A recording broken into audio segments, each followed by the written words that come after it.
Mga ka-showbiz, inihayag na ng ABS-CBN nitong Biyernes ng gabi, October 6, na hindi na ito aapila sa Office of the President hinggil sa 12 airing day suspension ng kinakaharap ng It's Showtime.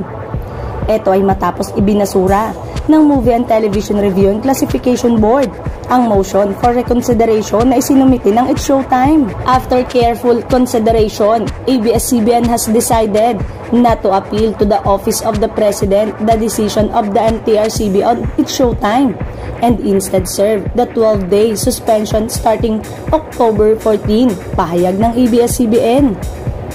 We respect the authority of MTRCB, but we humbly maintain that the program did not break any pertinent law, dagdag pa nito. Nagpasalamat din ang ABS-CBN sa lahat ng mga sumusuporta at patuloy na tumatangkilik sa kanilang noontime show. Our heartfelt thanks to our viewers for their unwavering love and support for It's Showtime, which will return on October 28 stronger and better than ever, ani ng ABS-CBN. Maraming salamat madlang people.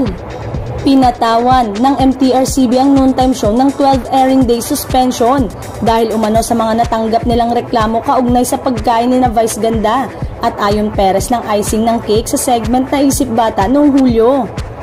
Maaalalang, nauna nang ibinasura ng Movie and Television Review and Classification Board ang motion for reconsideration na isinumite ng It's Showtime kaugnay ng 12 airing day suspension na ipinataw sa noontime show.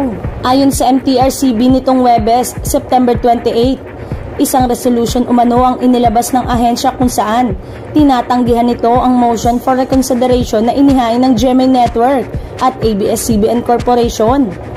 Sa isinagawa namang pagdinig ng Senado para sa proposed 2024 budget ng MTRCB nitong Miyerkules, September 27, nilinaw ni MTRCB Chair Lala Soto na hindi siya sumali sa botohan ng board hinggil sa naturang desisyon sa It's Showtime.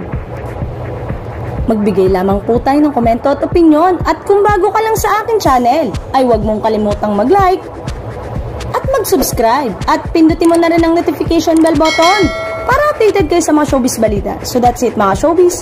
Hanggang sa muli. Thanks for watching.